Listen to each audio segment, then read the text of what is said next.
Wait, stop. You look like Alice in Wonderland or something. Thank you. I was like, this is kind of like Wednesday Addams. It's Sunday so before Halloween. cute. Oh, it's perfect. And I had to show up for this movie, so. Love it. Sophie, Chloe, and Hugh, so nice to meet the three of you. I thought this film was absolutely fantastic, and the three of you were brilliant. Cannot wait for audiences to see it, so congratulations to the three of you, first of all. Thank you. Yes. Thanks. Yeah. There's a moment in this film when Mr. Reed says, for the rest of your lives, there's going to be before you chose, and there's going to be after. So I'm wondering, in your careers as actors, what's the biggest choice or role you took on that you felt was that moment stepping out of your comfort zone? Hugh, do you have a role like that?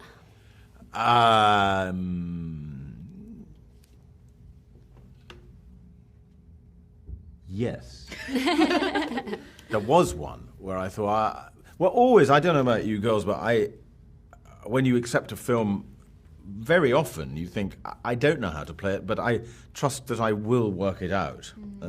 It will come to me. But in one case I thought, well, I don't know how to play it, but it'll come, and it never did. And I had to run away. I'm very ashamed. Really? Yeah, I'm very ashamed. Well, I don't know why I shared that. well, you felt like it wasn't right for you at the time then. I felt very confident I was going to get there, and then the days and the weeks went on, and production loomed, and I thought, Wait, that's so scary. maybe I'll do it like that, maybe I'll do it like that. It was awful. It was like a living nightmare, and I went crazy. That is like in my nightmare. That is every That is a actor's proper nightmare. nightmare. It's the Yeah. actor's As an nightmare. actor It nightmare. Well, I'm sorry that happened to you. Sophie and Chloe, what about for you ladies? I mean, for me, it was I remember getting like the Yellowjackets audition. I hadn't really done anything before that. I'd done theater and like little things here and there. But I remember getting the audition, just like not thinking too much about it, and like did the audition pretty like easily, and then didn't hear anything back, and then got the role like 3 months later.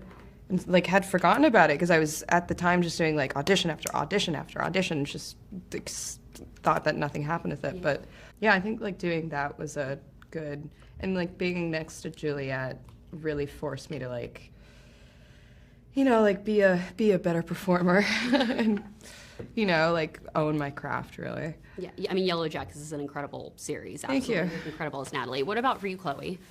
I feel like I don't honestly have a firm answer, but I did a show this year called No Good Deed, and they. Oh yeah. Yeah, I think it's gonna be good. I don't know, but they asked me, they're like, you can sing, right? And I was like, I mean, like, what do you mean sing? Like, yeah, I guess like I can record it before. And they're like, and guitar, right? And I'm like, yeah, it's I'll just learn the chords and I'll mime it. And sure enough, we get to shooting it, and they had me singing live in front of like 80 background and that's actually awful. playing guitar, and that was a nightmare, and I'm gonna be careful next time to, you know, make sure you record that before, or I'm not doing it. It's not a good crazy. experience. Yeah. But I did it. I'm excited to see that series on Netflix. Can't wait. There is also a moment that I love where we see a young Mr. Reed and his dog in the house, a picture. Oh, yeah. Is that a real photo of you and one of your past pets? And, Yes. Oh my gosh. That's Nico. Was that your choice to put that exact photo in the film? Well, Scott, the directors asked if I had any pictures of me with a dog, and I dug up that one. Yeah, poor Nico. Nico had a very complicated life. He, well, anyway, maybe I shouldn't go into that story. But he once bit a man's mouth off.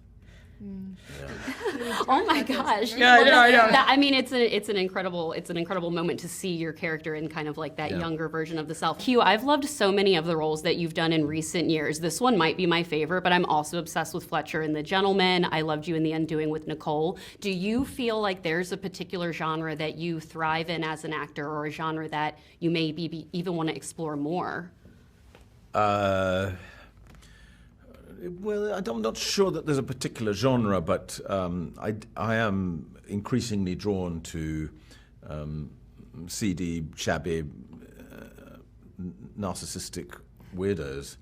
We don't really know why. Because you want to step into the role and that mindset. I think it's awesome. I think I quite like the weird shapes that human beings twist themselves into in life to sort of cope. I'm fascinated by that. And maybe that's, fun to do that in acting-wise. Yeah, absolutely. Well, they are giving me the rap. I'm so excited for audiences to see this film when it's in theaters. I'm so excited to see you and Renee together in Bridget Jones next year as well. You stepping back into the role of Daniel Cleaver, I'm gonna need a minute. It's gonna be really exciting for me. And Notting Hill 25th anniversary. It's one of my favorite movies of all time. Nice. So this was such an honor to chat with you, and so nice to chat with you too, ladies. Thank you. Yes, thank you so much for your time today. Thank you. Thank you. Where did you? Congratulations to the both of you guys. I thought that this film was absolutely incredible. I'm a huge horror film lover. Loved your film 65. Loved A Quiet Place Day One. Happy to see you guys do something totally different here. So congratulations to you first of all. Thank you. Yes, I'm wondering when you were writing the story and you were creating the character as Mr. Reed,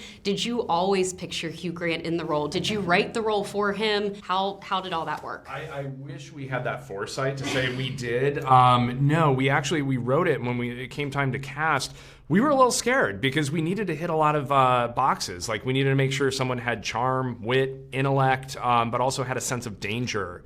Yet, as soon as we kind of honed in on that, thought about Hugh Grant's career over the last 12 years and how, like, with Cloud Atlas, he started this new chapter of evolving what otherwise was this romantic comedy lead, but going to some really character-centric places to dig deep into the marrow of who all these characters were that he was portraying. As soon as we figured that out, we were like, it has to be Hugh Grant. He was that submission that we took, the big swing that we took, and luckily he connected and was one of the best experiences that we've ever had working with an actor. So awesome. It was not on my bingo card to hear Hugh Grant have a Jar Jar Binks impression and talking about Taco Bell, and you guys gave me all of that.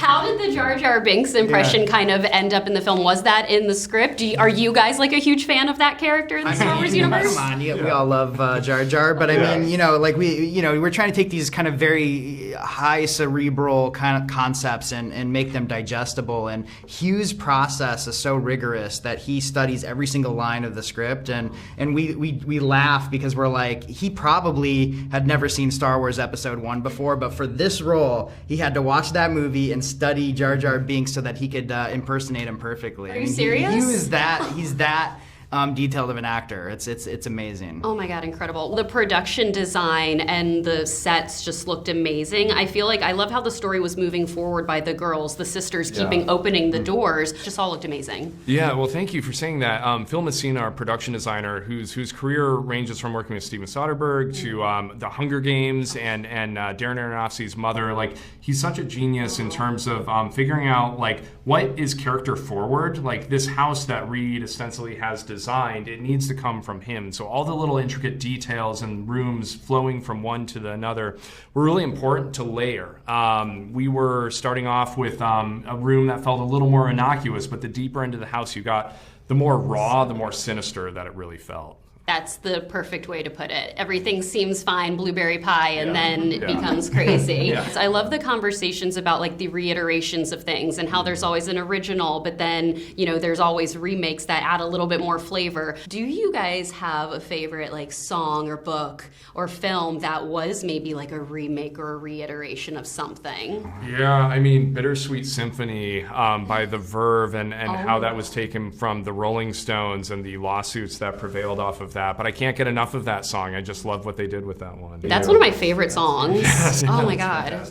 I don't have a good answer. I know it's a hard feel like all we question. do is iterate off. Yeah. I feel like our film career is taking things that we love and iterating, and yet you put me on the spot. I know. Yeah, I mean, the songs in the film that you guys like chose too, soundtracks and like how the Radiohead references and stuff. And even like the very end of the movie, over the credits, we are doing a cover of Knocking on Heaven's Door, which is a Bob Dylan song, but Sophie Thatcher, who plays Sister Barnes, is singing it. And we just love the idea of, like, making the movie really personal and then iterating off of a classic song. Well, I can't wait to see what you guys do next. They are giving me the rap. I'm so excited for audiences to see Heretic in theaters where it should be seen. Definitely the best way to see it. Thank you guys so much for your time today. Awesome. Appreciate it. Thank you. Thanks for the great I saw question. 65 in a theater too. Oh, no way. I freaking loved that movie. Thank you. Adam's That's one so of my sweet. favorite actors. Same. That was such a Us different too. and cool role for him. He's so Yeah, good. I he's really so enjoyed fantastic. that film.